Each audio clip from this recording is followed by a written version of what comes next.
Hello and welcome back to Supposedly Fun. I have one of my favorite shirts on today because it is finally seasonally appropriate again and accurate. As you can see, everything went well and according to plan over the Thanksgiving weekend.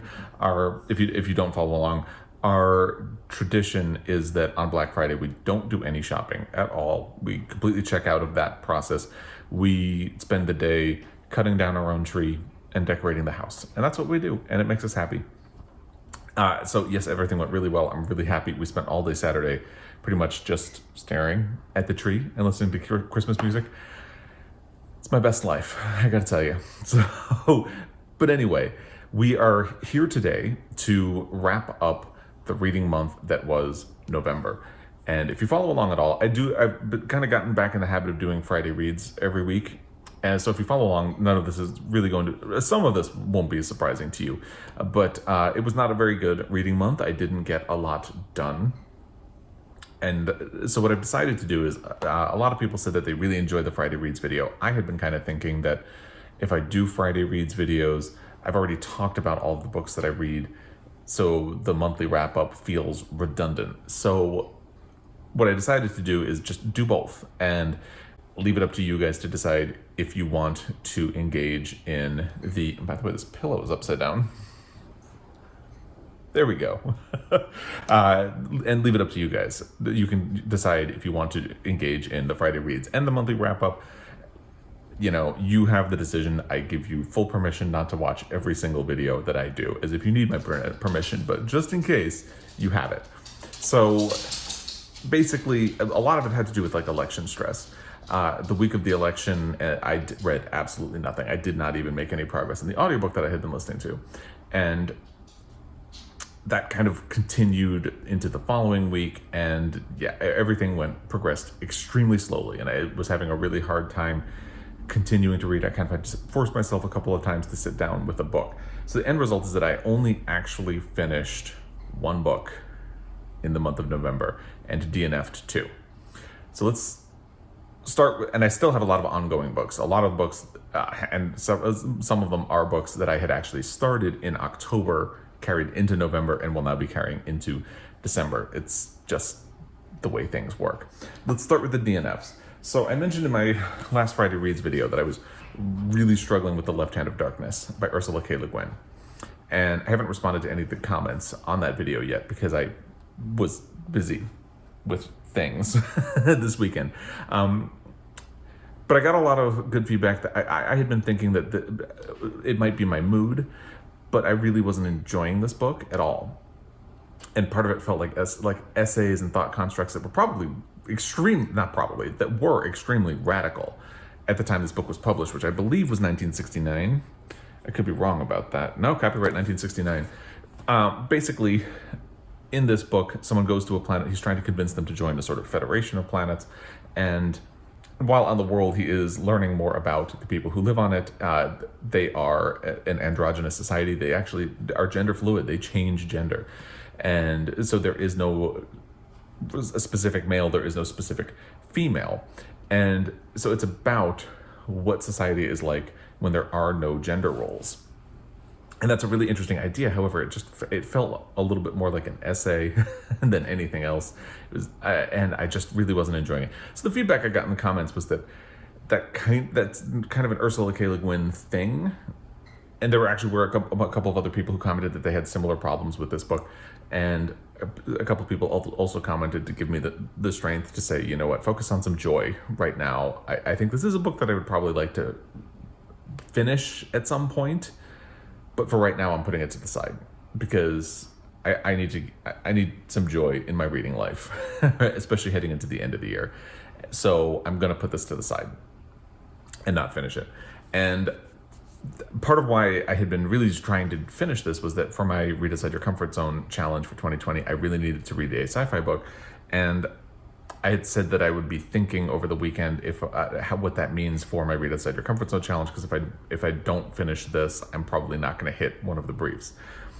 And I decided I'm fine with that.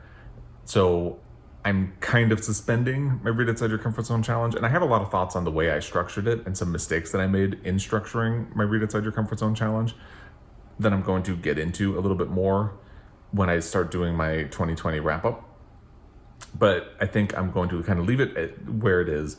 If I get any more books in that would qualify, great. If I don't, it's fine.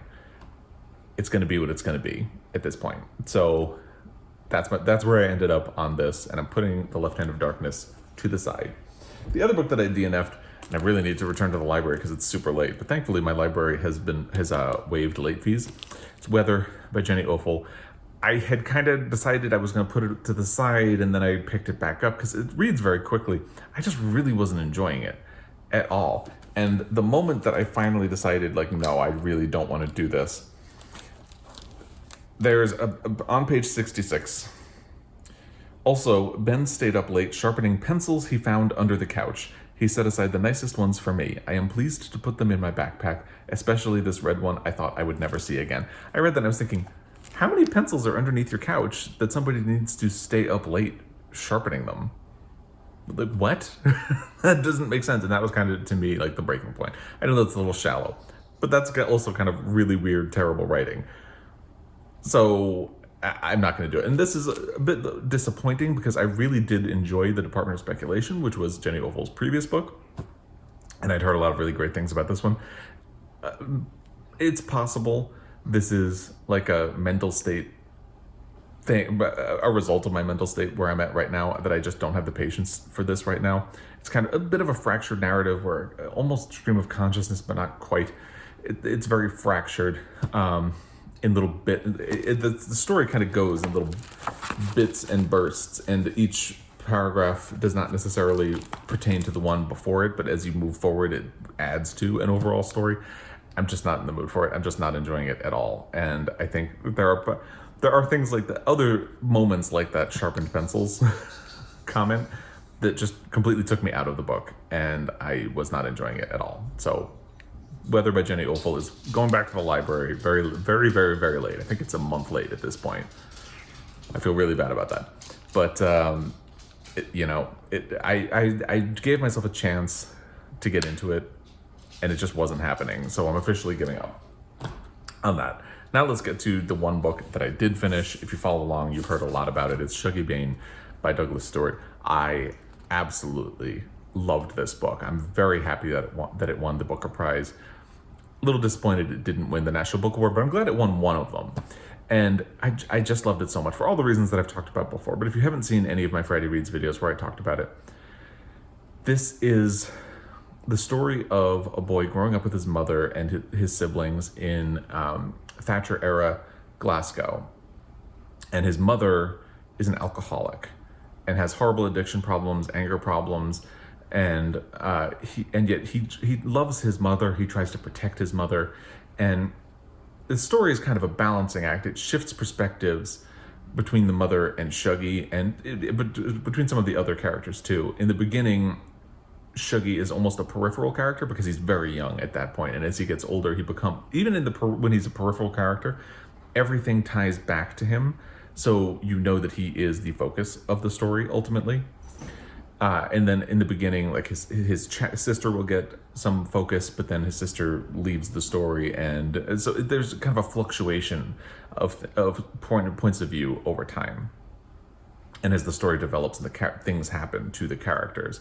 And it's just so well done. I've heard it called relentlessly depressing. It is a depressing book. A lot of sad things happen in this book, but it is also a beautiful book, and it is a really tender and loving book. And I loved it very much. It also feels like a perspective on addiction that you don't generally see in fiction, certainly one that I haven't, and it kind of ties back to my own experience as a child with a mother who struggled with addiction and alcohol, which is, I loved my mother and I wanted to protect my mother. And I think it's something that people who haven't experienced that might struggle with. But to me, it's very poignant, and it means a lot to see it. You know, we all bring our own emotional baggage into a book, and I certainly brought mine into this book with me, and it resonated very deeply with me. And that's probably why I loved it as much as I did. But also, I think it portrays the time in a very interesting way. It never really mentions the name Margaret Thatcher, and you know very much when it was set. It doesn't really refer to a lot of big things that were going on at the time, and yet you really understand the socio-political climate of the time and the era in which it's set. And I did this as a buddy read with Amelia Reeds, who was a commenter, and in our final wrap-up, she mentioned that Glasgow is kind of its own character in the book, and I would agree with that very much. And Douglas Stuart drew on his own life experiences for this book, but I think he has, and I've heard it said that this is, he's good at writing this book because he's drawing from those personal experiences, basically just writing his life story as a novel. And I don't think that's fair, because I think he has a very deep understanding of the characters, which, yes, of course, comes from the fact that they are drawn from real life, but the way he portrays them as flawed and yet lovable people, with different layers, is so well done that I think he's just reveals himself to be an excellent writer. And this is a debut novel that won the Booker Prize, and I think it absolutely deserves it. And I know he is working on another book, and I can't wait to see what he does next. And I just really loved this book. I know I've said that a lot, but I really did. This is definitely going to be one of my favorite books of the year. I won't say where it will fall on that list, because I'm just going to generate a little bit of suspense for my best of 2020 list. So yes, this is a bit of a depressing book, but I think the fact that it has such a loving and tender tone really makes it mesmerizing to me. I keep gushing about it. I'm just a big fan, and I hope that if you read it, you enjoy it anywhere near as much as I did and as much as Amelia did. I know she loved it as well. It's Chuggy Bane by Douglas Stuart. So that's everything I finished. Let's talk about some of the things I still have ongoing. First is Love by Toni Morrison. This is my buddy read I'm doing with Britta Bowler. We are now halfway through the book, and I'm really just I continue to be spellbound by Toni Morrison's skill as a writer, especially in crafting narratives and dealing with characters. It feels like this seems like a simple story, and yet getting into the book feels like finding a weed and trying to pull it and finding a tangle of roots underneath. That I would say that is exactly what this book feels like. And I don't know that this works as well for me as Song of Solomon, but I am deeply enjoying the book, and I love Toni Morrison's craft. So this is a book about, in the foreword to this, Toni Morrison talks about how people always tell her that she writes about love, and her reaction to that is that she's actually only writing about love in that she writes about betrayal, or love as a form of betrayal. And this book kind of takes that as a little bit literally. There are the female characters in this book who are fighting and having conflict over the legacy of a man that they all loved in different ways. Some familial love, some romantic love, and who is gone, and they're kind of fighting over his legacy and the attachment to it.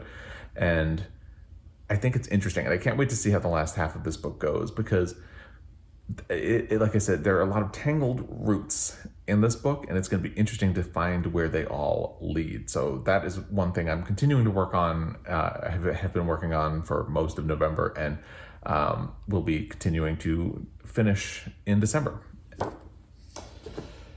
I had read a couple of stories in The Secret Lives of Church Ladies. I'm halfway through it, so I read through page 94, and there are 179 pages, so I'm hoping I will finish this soon in December. It reads very quickly once I have time to pick it up. The problem is that, and this is where I was feeling resentful about The Left Hand of Darkness, because it felt like when I had spare time that I wasn't devoting to something like Love or Chuggy Bane, I had to devote it to The Left Hand of Darkness, and that was making me feel a little bit resentful. So now I'm hoping that now that I've put Left Hand of Darkness to the side, I will be able to finish The Secret Lives of Church Ladies by Deesha Philyaw. This was a finalist for the National Book Award. It did not win. However, I was deeply interested in the stories, or the idea behind the stories. So this is a collection of stories about Black women, and each story deals with religion in a certain way and the expectations that religion puts on them, and the sort of push and pull between what society and their religion expects of them and their own desires in life. And I think it's fascinating. I've really enjoyed most of the stories in the collection. Has not been one that I have not enjoyed, but there's some that I have loved and some that I've just really liked, and I'm very eager to finish it in the month of December. Then I'm looking forward to getting back to Burnt Sugar by Avni Doshi. I had been reading this at the same time I was reading Chuggy Bane, and I kind of put it to the side so I could focus on Chuggy Bane, and then all of the election stress and reading happened, and I I haven't picked it up in a while, but I'm really looking forward to getting back to it because I was enjoying this a lot. This, if you're unfamiliar, was a Booker Prize finalist, and it is about a mother-daughter relationship, and kind of similar to Chuggy Bane, it is about a toxic relationship with a parent, but this one is a little more angry than the one in Chuggy Bane. And what is interesting about this one is that it plays with memory as well, because the premise for the story is that the daughter believes that her mother is beginning to show signs of dementia and that her memory is failing her. But throughout the book, there are sort of questions about how accurate the daughter's own memory or perception of events that happened in her life is. And I think that's really interesting. And I was halfway through when I kind of put it to the side. I'm really eager to finish it because I think it's just a great book and I was really enjoying it, and I'm very eager to get back to it. And again, part of that is where putting the rest of the Read Outside Your Comfort Zone challenge will let me have some leeway to focus on some things that I would really like to do. And one of those is finish Burnt Sugar by Avni Doshi. I did start a new audiobook once I put Left Hand of Darkness to the side, and I don't think I'm gonna, I still want to focus on The Secret Lives of Church Ladies and Burnt Sugar in my off time and prioritize those a little bit. But the audiobook that I started was Winter Counts by David Heska Wanbli Weiden. I have a copy of the book, but I saw that the audio was available unscribed, so I figured it's a mystery book, but told from the perspective of a Native American person living on a reservation. And that to me seems really interesting. And I'm hoping it will be sort of like a palate cleanser. And even though I struggle with mystery thrillers right now, especially modern ones, I think this is different enough that it's not in the Gone Girl mode like so many of the other ones are. And I think that will make this the palate cleanser that I'm looking for. If you're unfamiliar, the protagonist of this book is named Virgil. He is sort of an enforcer who people hire to basically beat up people when tribal law and federal law cannot provide the justice that they are seeking. So the story begins when he finds out that some heroin is making its way into the reservation, and in true story style, no sooner does he find out than that he has his own personal connection to the tragedy of addiction, and he seeks out how the heroin is getting onto the reservation. And so it's classified as a mystery, but I think it's not going to be like a twisty-turny mystery because the story seems very straightforward. You know exactly what is happening. It's much more about the socio-political landscape of the reservation, and I think the fact that it comes from a Native perspective is really interesting. And there's also that perspective of things that are done to reservations and how they can frequently slip between the cracks of society. And just the very fact that you need an enforcer kind of shows that. And I'm not very far into it. I would say maybe I'm a quarter of the way in, but it's been very interesting so far. So I'm grateful for that and look forward to finishing. Now, there were two other books that I had labeled as must-reads in 2020. One of them is Nervous Conditions by Tsitsi Dangarembga. I'm putting that one to the side. It's not something I feel like I need to get to in 2020 anymore. Like I said, I'm kind of suspending my reading challenge anyway. And the main appeal of this one was that one of the things that I had wanted to do as part of that challenge was read a book by an author or set in each continent, and this would be Africa. And I wanted to read this one before I could read This Mournable Body, which was a finalist for the Booker Prize. And the feedback I've gotten on this and This Mournable Body has not been great. So, I think I feel comfortable putting this one to the side for now. And I think next year I'm going to try, I will, at some point I will try to be a little bit more intentional about location. But so no spoiler, but I think one of the failings of my Read Outside Your Comfort Zone challenge was that it starts to feel like ticking boxes and you haven't actually done anything. Like if I read a book by an author from Africa, it doesn't mean I understand anything better about Africa. Just like earlier this year, I read Cloud Street by Tim Winton. That doesn't mean I understand the Australian literary scene. So I'm kind of ticking boxes without doing an actual deep dive. And at some point, I would like to revisit that in a more concrete way. But explore that. So this is getting put to the side. It's something that will probably be 2021 or even later, but it's something I would like to get to at some point. And the other one that I had labeled as a must read was the 5th season by N.K. Jemisin. This one I definitely would like to prioritize and get to because I've heard so many good things about it. And because it was on my list for the 2020 Read Outside Your Comfort Zone Challenge, a lot of people were really excited about it, and the way they were talking about it got me a little bit excited about it. So this is still something that I would like to read, hopefully soon, but we'll see how that goes. But if I don't finish it before the end of 2020, it's fine. So it's no longer a must read in 2020, but it is still very much on my radar, and it is still something that is prioritized on my TBR, and we'll see how that goes. So that is everything I read and didn't read and DNF'd and all of that in the month of November.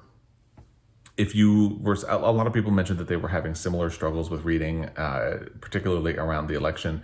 I would love to hear if you're kind of back on track, how you're doing with that, if you've read anything good, if you've read anything bad, all of that, you know what to do. The comment section is down there. And as always, I really appreciate it if you follow along. I appreciate your time if you've made it this far in the video especially. And as always, I will be back. Really looking forward to December and having a little bit more leeway in what I want to read. And I think that's going to help a lot in getting me back on track with reading. And hopefully we can close out 2020 with a bang instead of a whimper. So, as always, I will be back. Until next time, happy reading.